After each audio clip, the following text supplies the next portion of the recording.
Welcome to Be in Tune. Join me, your host Darian, and my producer Joab, as we have conversations that deepen our connection with our higher power, ourselves, and the world around us. So, get ready to tune in, turn up that volume, and welcome to the Be in Tune podcast. Hello. Welcome to another episode of the Be in Tune podcast. Joab and I are so excited to have you guys on. So we're just going to go straight into it because we have a very exciting guest. Very, very exciting. I met our guest today actually at a women's collaborative group, which women's collaborative is a legit group. So totally follow them on Instagram if you can. The little shout out to that group. But I met her. My mom was just like, you need to meet this person. And I was like, okay. And I met her and I said, wow. I was like, I like her. And then I was like, wow, I want to be her when I grow up. That's it. I'm already grown.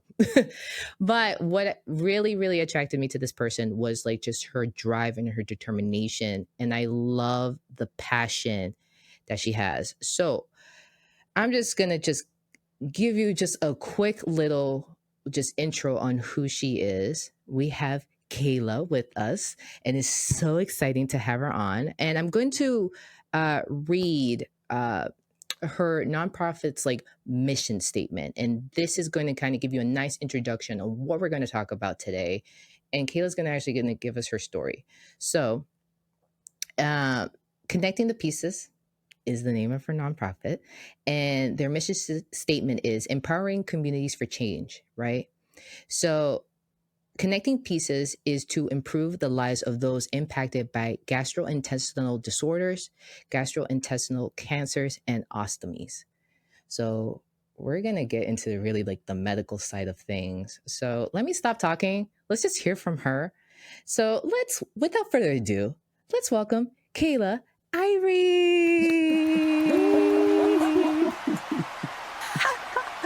I love it. Thank you. Thank you so much, Darian. Thank you for the introduction. Thank you guys for having me here today. It's an honor, honestly, and I really appreciate you guys giving me the time and the space to share my journey and my story.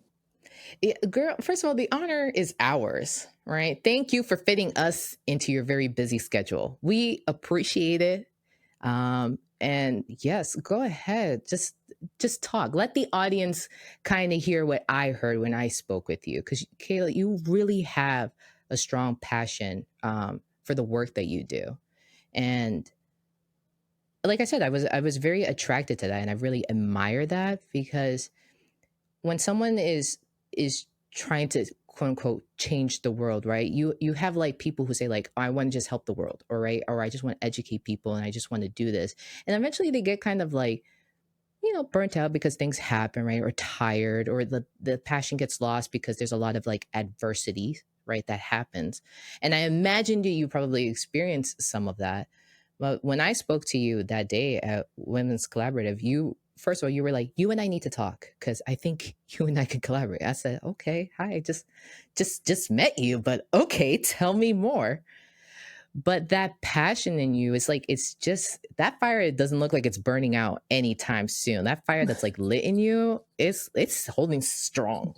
It's holding strong.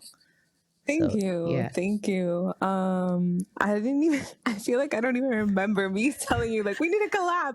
I was just like, she's amazing. I've heard you were amazing too. So I was just like, I need her in my life. So yeah, I guess let me start. So my name is Keyla. I am 39 years old, and I am a uterine cancer survivor. I am the founder to a nonprofit called Connecting Pieces. The website is connectingpcs.org, and I am also a model, an advocate, caregiver to a child with ulcerative colitis, which is a gastrointestinal disorder.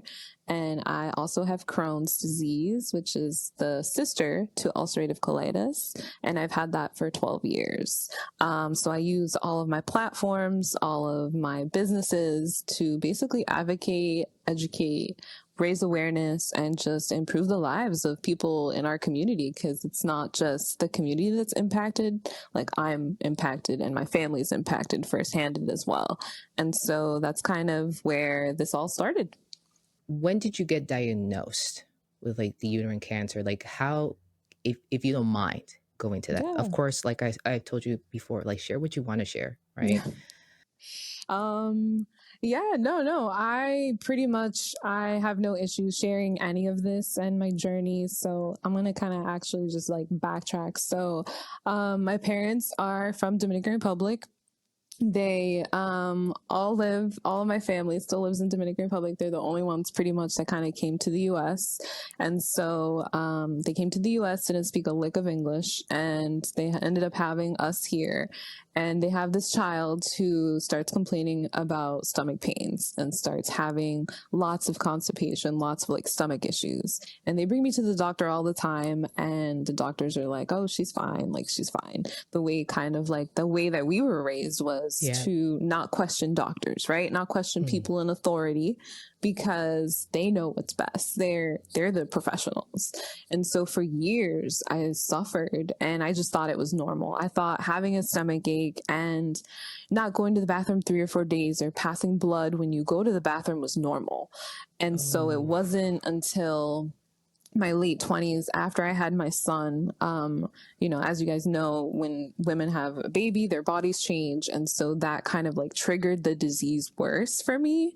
And so after I had him, maybe he was roughly around like 3 years old, I was very, very sick at the time. I was studying to be a physician assistant in school, and I was working full time as well. And so I was going to the bathroom like 25 times a day.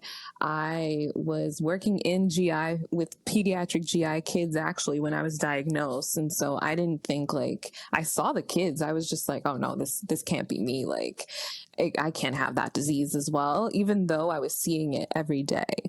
And it wasn't until I passed out at work that one of my coworkers was like, you got to get that checked, girl. Like, that's not normal. And I was just like, oh yeah, like, you sure? Doesn't everybody pass out when they go to the bathroom? And she's like, no. So I ended up going to the doctors, and they actually misdiagnosed me with celiac disease. And for those of you who don't know what celiac disease, it's basically like a gluten intolerance, and you can't have gluten or food that has gluten in it. And so I followed that diet strictly for like a year. My symptoms kind of pretty much stayed the same. And I was like, there's something not okay here. Like, I was still not okay. And so I ended up going into the city, and I went for a second opinion. And that's when I got my official diagnosis of ulcerative colitis. And so for those of you who don't know what ulcerative colitis is, it's a chronic illness. It's an autoimmune disease. And basically what it does is it's your body is attacking itself, and it can't determine the good and the bad bacteria. So it attacks both of them. And then it creates these ulcers and inflammation throughout your intestine. The difference between ulcerative colitis and Crohn's is Crohn's can impact anywhere in your body. It can attack your liver, your eyes, your mouth, your stomach. It goes outside of the stomach and the intestine. Ulcerative colitis is just the intestines, and that's the difference between them.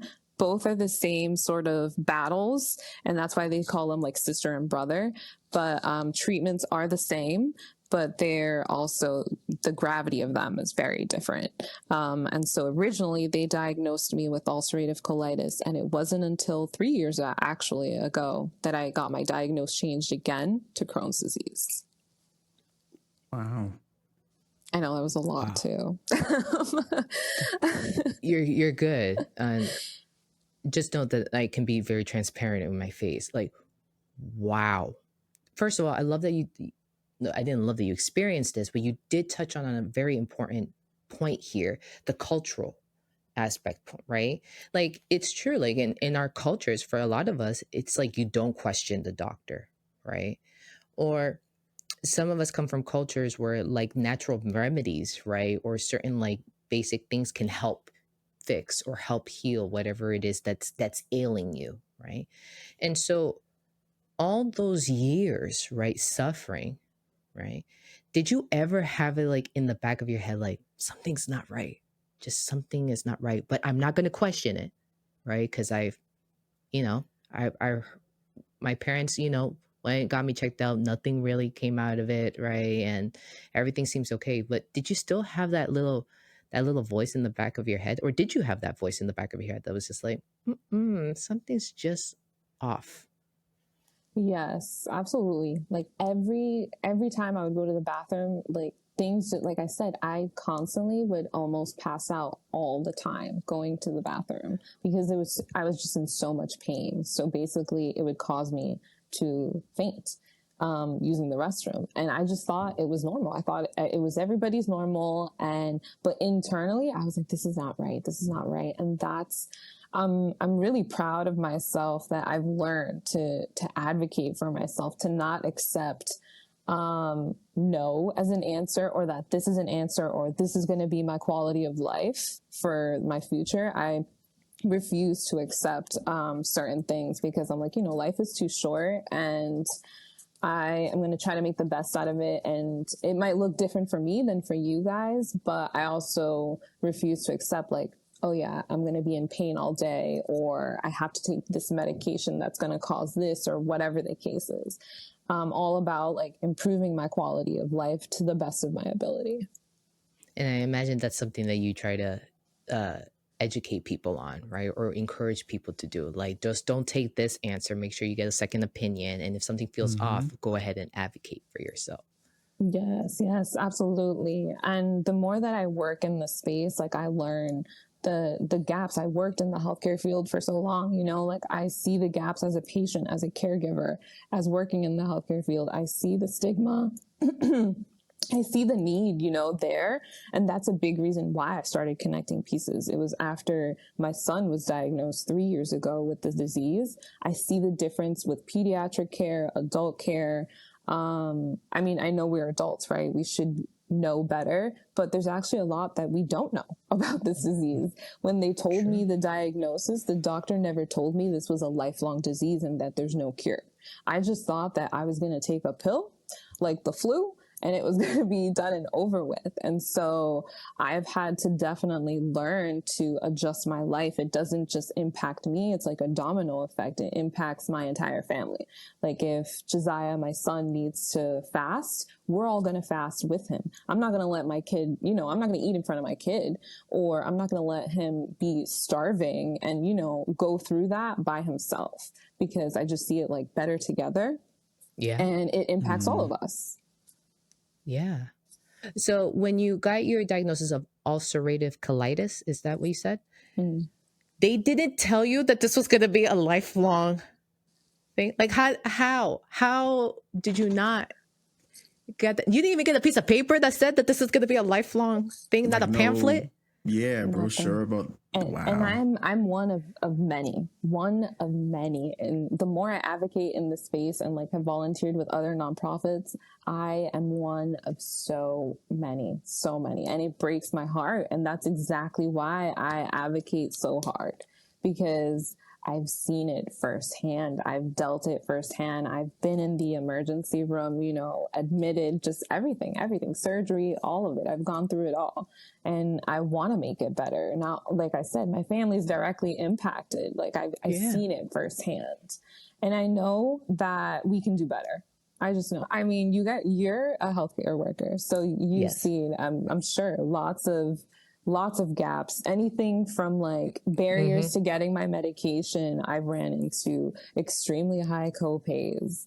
I advocate a lot with legislators, making sure that our medications stay covered by insurance companies. So I'm constantly meeting with the state level legislators. I'm always meeting with legislators in DC, making sure that they're improving just everything, because there's a lot that we constantly go through, and it's like this disease is hard enough to navigate already, and you guys are throwing in all of this other stuff as well. If we can just make some of it better, even if it's like 5%, which I just think that that's not good enough either, well, let's do it then. So Connecting Pieces does a lot of advocating. Like I said, with legislators, we accept ostomy supply donations.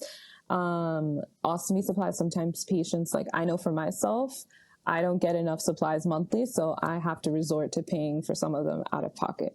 There's some patients that have super high deductibles, super high copays. They have to pay up to $500, $1,000 even sometimes for some of these supplies, and that's 1 month.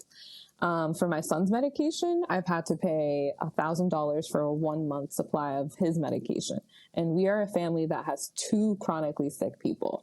So there's a lot of barriers, like I said, that I've seen, and connecting pieces exist to help provide aid and support in that way, not only within the US, but internationally. Same with you. Like, so a background about me, I'm in the biomedical engineering field. So I'm not too much on like the medical side of it. But I do hear a lot, especially in my field, of like gastrointestinal issues and like how we can help kind of navigate the microbiome of like the gastrointestine, and like what are better ways to kind of help with like, you know, like you were talking about like ulcers, like stomach ulcers, like, which is a huge issue that always pops up. So trying to provide better, you know, medications or better technology to help either prevent or treat. But yeah, I think on the medical side of it, I never really, like, I was shocked hearing that they didn't give you more of like an understanding of like what it is that you have. You know, I would think when you're diagnosing someone, you not only just tell them you have this thing, but you explain it like what it is, you know, like just like if, you know, if a child was allergic to a certain thing, you would tell them, okay, like you have an allergy to peanuts. What that means is your body is responding to it in XYZ way. And that means you can't, you know, eat certain foods that have, you know, certain types of nuts, like elaborate it in that way. But I wonder if that's just because like you said, we just don't fully understand how deep the disease goes. And I think that's one of my qualms, I guess, with like the medical field is like, if we don't know too much about it, I think there should be some level of transparency of we don't fully know about it. But we're studying and researching and we're trying to learn more about it rather than just give this, I guess, blanket statement of just this is what you have and leave it as that. So yeah, like that's shocking to me. That's very shocking to me. And especially like it's like I said, in my field where I hear a lot of like research being done to like investigate into that, but yet still like there's like a disconnect there. I guess that's like the shocking part. So yeah, I was just thinking about that because I'm just like, I know I've heard a lot about it. So I'm really shocked that even with the research that we do have, that not much of it has been shared. And that actually brings me into like a whole other conversation, because I am part of a lot of research and different studies, and I'm actually a board member for a research company as well. And what I love about them is they're the first one that I've encountered that actually share the information as they're running the research with the patient. A lot of research companies and a lot of patients don't know that we don't even get that information. They'll do all this research and all that stuff on us, and we will never know the results. We will never know what came from that. We won't know if that medication worked, if it didn't, if it was rolled out, if I was the one who, you know, was the subject and I just finished helping 5 million people, you know, like we don't know none of that at all. And what I love is this research company called IMYO. It's IMYOO. They're out of California. And they're really about like bringing that patient-centered goal and making things just so much more easier for us. And they don't just do IBD; they do like RA. They're doing like a bunch of other autoimmune diseases as well that kind of go hand in hand. Because there's definitely a connection there. A lot of the medications that we use, other diseases use as well. So I'm sure there's a connection there. Yeah. It's just sad to hear this, and I've heard this too. And I like the point that you brought up. You're in the healthcare field, like you've seen the gaps in just getting someone, like just to even get someone a higher level of care. It's amazing, like the red tape that I have to go through. I'm like, so wait, so you have to wait till I have to wait exactly to when this person does something that could be potentially fatal in order for you to finally just say, oh yes, they should come in and they should receive that higher level of care. Like I've experienced that frustration I think I've even gotten pissed at one point. Wasn't my one of my finest moments, but you know, you get passionate. And but it's just incredibly sad because, you know, we're not going to get super political here, but in this country, this is an election year, and we're hearing all of the different things, like the different main political points and the things that we should be talking about. And what's so I love that is not the topic of conversation is like, by the way, people's insurances are not covering the even basic medications or supplies for them to like live. Like I have a cousin who has diabetes, and she was talking to me about the insulin and having to pay for it and such. And I was like, and hearing about it, like I've heard about it, but to hear about it in like in a live experience, right? Like someone sitting across from you, right? And expressing this, it's just like, what the heck? And it's like, this is not the main topic of conversation. Like someone tell me how we're going to fix this. Someone tell me how we're like, why is this not an issue? Like, why is all the other things that seem to be the hot topics, like the main thing of conversation? We're not talking about like how our medical system needs a serious improvement. To even touch on the plastic surgery of it, it needs a major facelift if we want to be like that dramatic with it. So it's incredibly sad. And so I love that you have connecting pieces. First of all, your website's super cute. I love it. I love looking at it. I sent it to you up. I was like, you should really look at this, right? Thanks. Oh my God, and it needs a facelift, but we got it out there for now. So listen, that's like details, like minor details. You know what I'm saying? Exactly. The work that you're doing, that's like you know what I mean? That's the main thing, right? But I want to know how you got there. Like what happened? Like what was the day? Like you were just like, you know what, I'm gonna do this finally. But hold on, we gotta go back because we've been jumping all over the place, and I love it. But I want to go back to after you fainted. Your coworker was like, "This isn't normal. I'm gonna need you to get checked out," and then you get your diagnosis. Like, when you got that diagnosis, how did you feel in that moment? I can't help myself. I'm such a therapist. So if you can recall, like, how did it feel in that moment? Did you feel like relief? Did you feel anxiety? Did you feel a mixture of everything? Like, yeah. I was pissed because I was like, you know, for a year, this other doctor missed this, and I've been suffering even longer. For, like, it was just another year of suffering, and I was like a dedicated gluten-free person. So I was like, oh no, like I don't want to cross-contaminate. I did everything to the T, and I was still sick.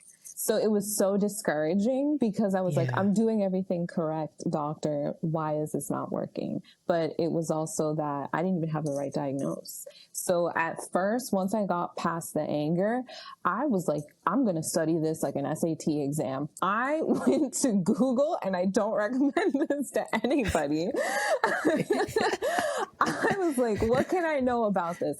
How can I navigate this? Because again, I didn't know it was my lifelong disease until Google told me there's no cure for this. So it was heartbreaking at first, the more information that I found out.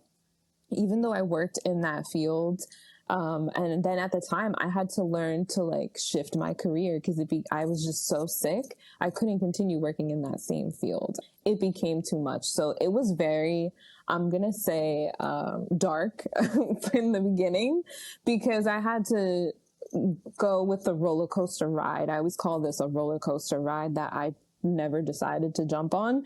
But I call it like my forever friend that I had to learn to become friends with because at first we fought and we were not getting along. And then I had to learn to become friends with it and learn like this is my forever friend and we are going to navigate this together. How can we tackle this together? It's my body. How am I going to love it better? How am I going to treat it better, speak to it better? So I definitely had to learn a lot about the disease, about myself. It was very difficult, I will say, for my family, in the sense of like, I definitely used them as kind of like my punching bag in the beginning, because I just didn't know how to navigate it. And then that's sort of where I got my diagnosis of uterine cancer. So 5 years into the disease, I had an accidental very minor car accident, and I was basically like hemorrhaging out from my uterus. And I went to the hospital, and the hospital said, "You're not pregnant. We can't do an ultrasound on you today. You have to go home." And I was like, "But I'm bleeding like profusely, like blood literally coming down my leg, filling my shoes, everything." And they were like, "I'm sorry, we can't help you." They sent me home. And I knew something wasn't right then. So I went for, again, a second opinion to a bigger hospital in the city. And that's when they were like, "There's something that we see kind of in your uterus and your cervix. We're not really sure what it is. We're going to biopsy." It came back with some cancerous and precancerous cells. And they were like, "We think that you have a tumor or something." So I ended up having like a rare form of, it was a rare form of cancer, a rare adenosarcoma. And then they removed it. And I still had complications shortly after that. And then they were like, you can either decide to have a hysterectomy, a partial hysterectomy, and we'll have to remove everything pretty much, or we can leave everything and continue to monitor you every 3 months. But there's that risk of the cancer coming back and spreading. So I had to make that decision at 30 years old to have a hysterectomy. And I was like, I can't sacrifice the possibility of having another child and the possibility of cancer returning and spreading throughout my body for me, to like having a hysterectomy. So I was like, just do the hysterectomy. And so shortly after that, I don't know if it was like the stress of all of that. The disease was very hard to control after that. I pretty much failed every medication that was available to me. And I say every medication available to me, back to the whole insurance thing, because there was a medication, the one that I'm actually currently on now. And because I didn't have that diagnosis of Crohn's disease, they wouldn't approve it for me. And so at the time, it was only approved for patients with that diagnosis of Crohn's. And so again, I ended up failing all the medications available. And my doctor was like, "The only other option you have is surgery to remove your colon." And he was like, this is a CD of what it's going to look like to have an ostomy bag. I didn't know what the heck an ostomy bag was. I had never heard of an ostomy bag. And in the video, it's a bunch of old Caucasian people. And I was just like, this is not for me, sir. Like, is there an alternative to this? Like, what are we? And he's like, "You're going to meet with a nurse. She's going to mark you and she's going to tell you everything." And at the time, she's still my friend. I love her. She's my favorite nurse. And I asked her everything. I was just like, like, can I shower? Am I going to be able to like be in the cold? Like, like so many things. I'm not going to have a medical device stuck to my abdomen for the rest of my life. And she was like, "You're going to be fine, I promise." And we did my surgery. This is about like 6 years ago. And what they did is they removed basically my entire large intestine. So what's fascinating is your large intestine is like the size of a 6-foot person, which I didn't freaking know. And they moved like an entire 6-foot person out of my body. And it was actually fused to my stomach, which they didn't know. And they had to end up removing part of my stomach as well. What they did, which science is amazing, they took the small intestine and created what they call as a J pouch. And so basically they folded it, left it surgically inside me, gave me a temporary bag for 2 months, let that heal, removed the bag, and then connected that J pouch to the little bit of rectum that I had so that I could use the restroom like normal, like everybody else. And so for like the first 3 months, I felt amazing. I was living my best life. I even went snowmobiling. Like, I was just doing amazing things. And then shortly after I even went back to work, I started to decline. And I started to need like IV fluids every day almost. I had to get a PICC line put in my chest, where the nurses would come to my job, change my dressing, and then I'd literally go and go back to work, come home and hook myself up to the IV fluids and do that for like another 12-hour shift the next day. So I was basically like not living. I was just working, hooking myself to IV fluids, and that was it. And then I eventually just became very, very thin, and I was like, this is not working. The doctors ended up finding out that it failed and the disease had come back with a vengeance and basically had attacked that J pouch that they created. And so they had to remove it and place my bag permanently. So what they did is, it's called a Barbie butt or a proctectomy. And what they do is they remove your rectum and they sew your butt, pretty much your rectum, from the outside shut and the inside shut. So I don't have to basically sit when I go to the bathroom. Only when I urinate, I guess, right? Because I'm a girl. But like, we don't pee standing up. I mean, some do. But this is very true. This is very true. So they did that, and that recovery was like, it was probably one of the hardest ones that I've ever been through. And that was about five years ago, maybe. And that's shortly after that, 2 years after, that's when I got my diagnosis of Crohn's. The disease again came back and started attacking my small intestine. And now this has been years later, and this medication has been approved now for both diseases, for ulcerative colitis and Crohn's. And so my doctor put me on the medication, and this is the first time in 12 years that my disease is in remission. Well, first of all, yay for the disease being in remission. Like, that is awesome, and congratulations on that. Thank you. And now I'm going to go to the other side. Were you pissed that you had to go through all of that to finally just get the medication that you could have had at the beginning and maybe could have avoided all these steps? Like, Keyla, tell me, like, how is it that you managed to maintain still like positive, or at least realistic and idealistic, and still keep moving forward? Because the mental health professional in me be like, oh my goodness, I completely understand. Or even just the human in me is just be like, I would be in a dark place and may not ever get out of it. How, like, and you probably did have your moments, or probably did have your seasons, but how are you this like, how are you just this, like, this still this light? Because there's a light around you. You know, I'm not going to try to get like all existential, spiritual. That's not my thing. But there is like a light to you. You know, you're positive. You're still pushing. You're advocating. I mean, you're a boss. Like, you're doing big things, right? You have your nonprofit organization, like, and you're making sure that it's genuinely helping the world. How are you doing this after everything you have experienced? Because if you said, that's it, I'm done, like, middle fingers in the air, whatever, someone else can take up this mantle, I don't care, I had to go through all of this, I'm just gonna take my medication, get a 9 to 5, focus on just raising, you know, my, like, being there for my family, right, being part of my family, and that is it. So again, repeating again, how I just, I definitely, like you said it, I had my moments. Absolutely. I did a lot of mental health work on myself, and I just realized, I went through it alone. I felt very alone.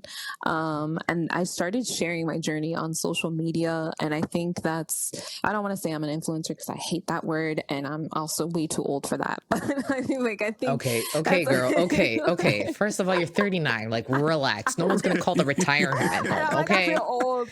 And also, you're lying that you're 39. You're lying because you don't look it. Like, if you told me that you were 29, or heck, if you told me you were 25, I'd be like, that's right. That makes sense. No, thank you. But yeah, no, I do feel old as hell. Like, but I don't want to say I'm an influencer. Like I said, someone calls me a superhero, but that's, and my son too. You and he are calls a me superhero. Bionic, but yes, you are the Bionic Woman. That was a TV show in the 80s. You are the Bionic Woman. Yes. Yeah. So Yes. okay, we can go with that. Okay. Okay. Okay. We'll go with the Bionic Woman, and yeah, it's just I felt very alone. I didn't see anyone who looked like me. I didn't know anyone who looked like me. My family didn't understand it. I didn't understand it, and so that's where my passion comes from. Is from my pain. Honestly, it comes from my struggle. It comes from this roller coaster of a ride of this journey. It comes from seeing firsthand. It comes from just everything. My heart is it just wants to help people. And if I can help even 1% to make this so much more better for them, then I will die a happy human, honestly. Again, like I don't want anyone to feel even remotely close of what I've had to feel or go through. And that's why Connecting Pieces exists too. Josiah, my son, being diagnosed was probably the biggest push for me. I was terrified to open it. I mean, I'm chronically sick. I would never know. I start my days at like a -30. I'm already at a deficit as everybody else. And so I was like, how am I going to start this organization and help others while I'm navigating my health journey? And it wasn't until last year I raised funds for the research project and the research team that I'm now a part of. And I was like, oh, if I could do that, then I can freaking do my own thing. And so that was pretty much the start of Connecting Pieces, and where that was born from was helping others and having faith in myself and the confidence in myself. You said that your pain, oh my gosh, I wish it stayed in my memory, but your pain was kind of like your passion, like it was like the motivator for you to keep going and to help others. And Joab and I, we did an episode a while back, and it was called Working Through the Pain, because I think a lot of times when we experience pain, whether it be physical, emotional, whatnot, right? We typically want to work against it, right? Because we just went like, you know what, get out. Like pain, thank you, but you get out. Like you need to leave. You need to not be in my space. And you said earlier too, you were like, the disease and we needed to become friends. We needed to become friends. We were enemies. We battled, but we needed to become friends so I can first of all learn to love my body, because that's who was really getting, like, was suffering there, right? Your body.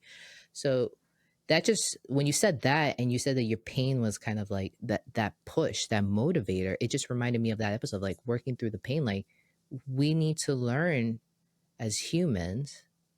I'm trying not to sound so like commandish in that sense, or it'd be like, you gotta do this. But what I'm saying is there's a benefit, the absolute benefit of learning how to take the thing that is a hardship in your life and just say, all right, I'm not pushing away, I'm keeping you, because one, I can learn something from it. Two, it can push me in a direction that I never thought I would be able to be pushed. Like you are the Bionic Woman because you didn't push that pain away. You were just like, all right, I've already decided to become friends with this thing, this terrible thing in my life, right? And just decided to become friends with it. So here we go, pain, here we go. We're just going to keep going. We're going to keep moving. And I said in that episode, like, if you can learn how to do that, you will be surprised on you'll be surprised on how you come out on the other side and what you're capable of. Because as humans, we are capable of so much. I don't think we give ourselves the credit for it. We are capable of so much. So thank you for just being a living example of that. Like, I think I'm gonna save you in my phone as Keyla Bionic Woman. Like, Stop it. no, it's changing. Save you. But thank you for saying that, and thank you for reminding us, like, we can do more than we're capable. Like, you're feeling pain, don't push it away. And I have to remind myself of that, with, like, because I have anxiety. So, and there's just days, not to compare, right? But there's just days that I'm like, okay, the pain may want to win out a little bit here, or I just don't want to deal with it, the emotional stuff. But let's not push it. Let's embrace it, and let's let it be the thing that motivates us. Like, okay, all right, this is trying to take me down, but I'm not going to push you away. I'm going to keep you because I'm sure I'm capable of more. I may not feel it, I may not see it, but give it time because eventually you will feel it and see it. Mm-hmm. Yeah. And if I could just add too, like I remember you just saying, like, even though like this is something that's terrible that you're going through, you're still not letting it hinder you living life. Like I think you said that you went skiing or snowboarding. Yeah, snowmobiling. Snowmobiling. My girl got on like a fast machine and she was like, goodbye. 3 months post surgery. 3 months post surgery. Like my surgeon, I was like, am I medically cleared? And he's like, yeah. I was like, let's go. But I love that. I absolutely love that though, because like I love your approach and perspective of just like, yes, like this is something that's terrible that I'm going through, but like I still want to live life and I'm not going to let it hinder me from living life. And I love that approach. I really do, because I think again that just adds to like your character of like ambitious and like a go-getter, and like Darian saying like the Bionic woman, like you're just going to push through in a healthy way. And like I really commend you for that. I really do. Because you could have made the choice to, you know, like have it kind of hinder like your life, but you said no, like I'm gonna go the other route. I want to find a way to that we can coexist and still live life.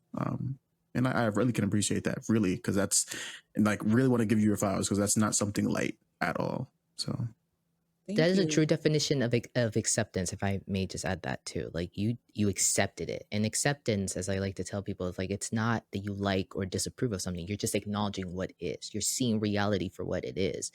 You know, this pain, this disease, this issue, it's in the room with you. So as much as we want to like block it, it's like acknowledge it. So. And you guys hit it right on the nail, honestly, because it wasn't until that happened I noticed the shift, especially in my mental health. Because it was always like I said, a roller coaster, like up and down. And I still have my days, absolutely. Because, of course. Again, like last week, I was admitted for a week. You know, like it's still, this disease is still going to be here.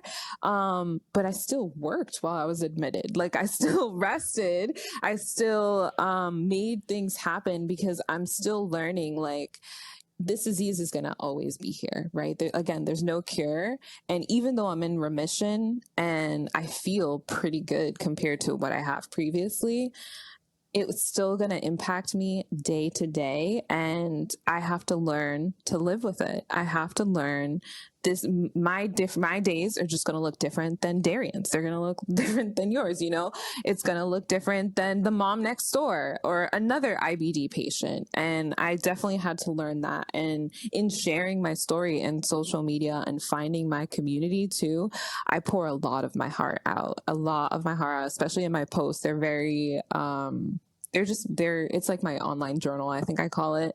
But that has helped me so much as well. Just get a lot of the feelings, and I do a lot of like grounding, earthing, journaling. I do a lot of just self-care, different things that definitely have helped me too. I would love to hear more about connecting pieces, and then please let our audience know about it. You know, girl, put the plug in. You know what I'm saying? Like, just like let us know. Yeah. Like, what is it? You know? And also like, but I think I want to ask this question, like, how's your son doing? He's doing amazing. He is in remission, which is like, to see him in remission so early as well. And he's on a medication that did not work for me. And usually when you talked about the microbiome, they say a lot that the microbiome from the mom is passed a lot to the child. And so they see that a lot of the medications, if the mom failed it or the parent failed it, the child will fail it as well. So that was always like my fear with him starting this medication, but it's been working amazing for him. He's been doing well. And it's almost like I've been preparing him his whole life, because I wasn't going to cook 2 meals in my house. If I was gluten-free, they're all gluten-free. So this kid's been eating, healthy since day one. So the doctor was like, oh, his diet's amazing. Like, I was like, lady, like, I'm not cooking 2 different meals. So you'd be like, I want this, and you're like, too bad. Eat your veggies. Yeah. So she was just like, it's almost like you were preparing him. And I see it now that way as well. Like I'm almost like his guide. But he's doing amazing. And since he's been, I guess, the big cause for connecting pieces to start, we can start with him and how it started. But I'll have to kind of backtrack a bit. So a research company had reached out to me. They were in need of some like fundraising. They were doing like the first of its kind type of research, looking into flares. No one was doing this from what I found. And I was like, losing sleep over this. I'm like, I can't let this opportunity go by. What if this is like an opportunity for our family? And I was like, okay, I'm going to put on a fashion show charity event to help fund this research. And they were like, okay, sure. And they're in California. And little by little, I started reaching out to people in the community, and they were just like, oh, what organization are you from? And I was like, none. I'm just a human who's trying to help people. And they were like, okay. So somehow, through the grace of God, I put on the fashion show charity event, 100% fully donated, everything from the food to the decorations, the models, the designers. We had one designer fly in who is a colorectal cancer survivor, and she makes lingerie for ostomy patients. And she flew in from Nebraska, and she makes these like beautiful lingerie looking like Victoria's Secret. I was able to model. What she does also is she gives ostomy bags to the models, and she has them wear the bags on the runway, which was amazing. And we ended up raising, our goal was 10,000. We raised our goal. And after that, I was like, if I can do that, I can do anything. And a friend of mine who, before all of that, who's in the UK, I have to tell the story because it's what led me into modeling. I thought she was catfishing me, and she was like, oh yeah, like I'm a Vogue photographer. Please let me help you become my friend. And I was like, yeah, okay. Like it's some guy probably in like the middle of nowhere. And later on we find out like she's a real person and she really wants to become my friend. She's just looking for people who looks like her and has an ostomy. And we become friends. And I had done like a body positivity photo shoot for myself, and I showed her the pictures, and she was like, can we do anything with these photos? And I was like, whatever you'd like. And the next thing I know, I'm published in a magazine in New York. And she's like, if this is what you really want to do, like, I'm more than happy to train you. And she started training me as a model. She got me into Vogue Model Boot Camp, and I was trained by one of their top models. And that's how I kind of got into modeling and doing runway. And I did all these, like, New York Fashion Week, all these different fashion shows. I did London Fashion Week. And that's where the fashion show idea came from. And she was like, if you did that and you put on this free fashion show, put together the nonprofit. And she's kind of like my bigger sister, I guess we could say. But once she had that faith in me for the nonprofit too, I was like, let's do it. And so I found my board members, I put it together, Connecting Pieces came together. We are a 501c3, which means that we are a tax deductible organization. Any donations that people make, they get a tax deductible receipt and they can claim them on their taxes. What we do is we accept ostomy supply donations, anything from bags to there's like these bag covers. The bags all come either clear where you can see the stool, or they come with like an opaque sort of cover. There's no other colors out there. So people actually design bag covers to put over them. They'll put like fun stuff on them, all kinds of things. So we do accept those as well, because a lot of people don't even know that they're out there, and they like to dress up their bag. I know I'm a fashionista. I like to coordinate my bags with my outfits and like my bathing suits. So I definitely do like a lot of fashion content as well. And through that project that we have, we supply ostomy supply donations to anyone in the U.S. who's in need, and internationally. Through that as well, we've been able to help a couple of patients in the UK, a couple in Dominican Republic. We're about to ship to Morocco. We helped a patient in Palestine get evacuated, and then we also helped him get his much needed medication for his IBD.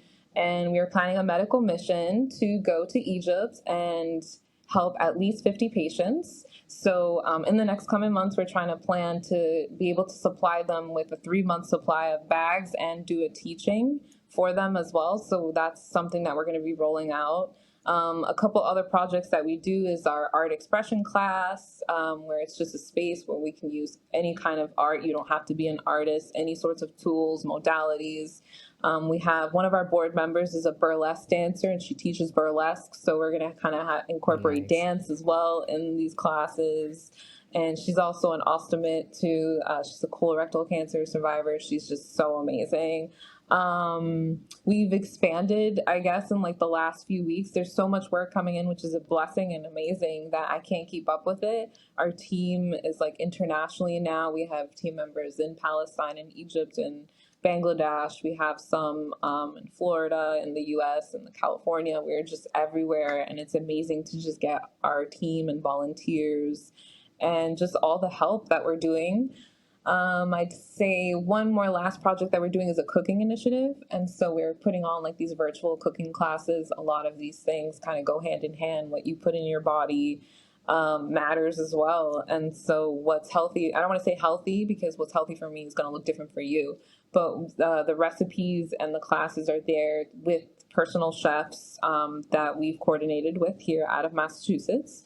And we're trying to expand that globally too, where people can just get these cost-effective, easy recipes that can be substituted for whatever diet restrictions they may have. So yeah, that's kind of the small gist of connecting pieces. I said so much, like, please speak. But First of all, you said this is just a small piece after she gave like a 10-minute spiel on what it is and all the amazing things that they're doing. Like, y'all are really helping the world. Not that I doubted it. Like, you know what I'm saying? It's just like to say it that way. Like, y'all are just like, you really took that passion that you have to help people, and you're like, I'm running with it. I'm not just gonna stay in my own country. I'm gonna make sure I help the motherland, right? You know, Dominican Republic for your family, and like expand from there. And that is amazing. Like, absolutely amazing. Thank you for letting us know too that we can donate. Because that's honestly how like nonprofit organizations continue doing their thing, right? They need the donations from others, and it's nice that it's a benefit for everyone. Everyone wins here. You know, you're helping a person, and then also you can get a tax write-off. I mean, like, if that's what you really care about, but just help because you need to help. All right, like, just point blank period. I love it. And that's how you and I started talking, because you were telling me about the different classes and spaces that you want to hold for people, because we started talking about how you said, actually, I'll never forget this on the phone. You're like, you were talking to me, you're like, I would love to like create like kind of like an expressive art space, but no therapy. And you didn't say it like, no, like therapy is not important. You're like, because we already do enough of it. We just want people to kind of, you didn't say these exact words, but I think I got this meaning. We just want people to just experience something awesome and to just live. Because I would imagine, and also after what you just told me, your lives are really caught up with like just going in and out of the doctor's office, right? Or, you know, having a hospital stay for a certain period of time, right? A surgery that you know that can be very helpful, another medication that you're trying to take. And then so of course with all of that, you do have the mental health component, and you're probably being recommended and suggested to see someone, right? Because now you're going through something that can be physically traumatic to your body. Now we got to talk about the emotional impact of that. So I really loved how you were like, but no therapy. We just want people to just experience, to just like live. And I was like, okay, I love that. I agree. Let's just live. So this is amazing. So when is I'm just curious about this medical mission trip to Egypt. When is this happening? Can you say, or is it like still in the works? It's still in the hush? works. Okay. So our goal is to go end of October, if not November, and we are currently in the beginning of September 2024. I don't know, where these listeners are going to be or where they're going to be hearing this. But our team is currently like just collecting the data of where the patients are. We're trying to reach the outer skirts because most of the patients, especially a lot of the evacuees in Palestine, are in Cairo. And so that's like the biggest main hub. And there, Oh, a lot of organizations okay. are only working there. But they're scattered everywhere amongst Egypt. And so it's kind of similar, like here within the US. My goal is to reach those hard to reach areas because those are the ones that are absolutely in need, and not knowing that we exist, not knowing that the support is out there, not knowing so much, like just so much. So that's kind of our Yeah. goal. And we need to touch on the fact that oh, you're not just only like the owner and the head of like a nonprofit, you're also a model. Oh, yeah. Yeah. I'm like, I Did forgot you, that. as she says it so humbly, all you were missing was to just tuck your hair behind your ear. Like as you as you say it so humbly, like, yeah, like did you ever imagine that the start of this medical journey that you were gonna end up being a model?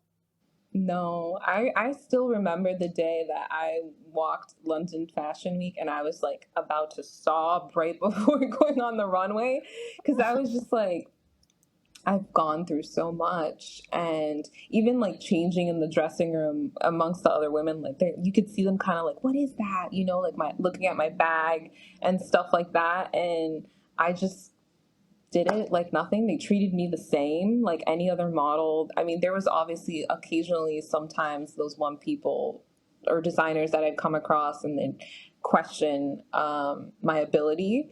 But I feel like that's everywhere. Like, and I'm breaking not only that stigma, but I'm also 5'3" and tattooed. I'm also a woman of color.